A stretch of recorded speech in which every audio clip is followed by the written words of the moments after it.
Cristiano রোনালদোর পর এবার তার ছেলের হাত ধরে পর্তুগিজ ফুটবলে নতুন আলো। বাবার পথে এগিয়ে চলেছেন রোনালদো জুনিয়র। মাত্র 14 বছর বয়সেই পর্তুগাল অনূর্ধ্ব 15 দলের হয়ে প্রথম গোলের স্বাদ পেলেন তিনি। শুধু একটি নয়, করলেন 2 গোল। আর সেই গোলেই ক্রোয়েশিয়াকে হারিয়ে ভ্লাতকো মার্কোভিচ আন্তর্জাতিক টুর্নামেন্টে শিরোপা জিতেছে পর্তুগালের অনূর্ধ্ব 15 দল।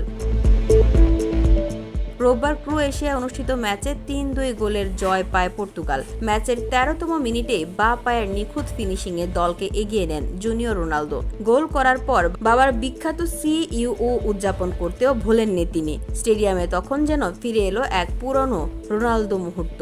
নম্বর 7 জার্সি গায়ে খেলতে নামা এই তরুণ ফরওয়ার্ড প্রথমার্ধেই দ্বিতীয় গোলটি করেন মাথা দিয়ে, গোললাইন থেকে কাছাকাছি দূরত্বে। এরপর 54তম মিনিটে তাকে তুলে নেওয়া হয় মাঠ থেকে।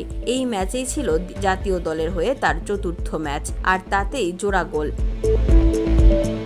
পর্তুগিজ ফুটবল ফেডারেশনও সামাজিক যোগাযোগ মাধ্যমে খুশি গোপন করেনি। ইনস্টাগ্রামে লেখা হয়, ক্রিশ্চিয়ানো জুনিয়রের প্রথম CU পর্তুগালের হয়ে। রোনালদো জুনিয়রের এমন পারফরমেন্সে বাবার গর্বিত হওয়াটাই স্বাভাবিক। 2003 সালে জাতীয় দলে অভিষেকের পর থেকে এখন পর্যন্ত 136 গোল করে পুরুষদের আন্তর্জাতিক ফুটবলে সর্বোচ্চ গোলদাতার স্বীকৃতি রোনালদোর।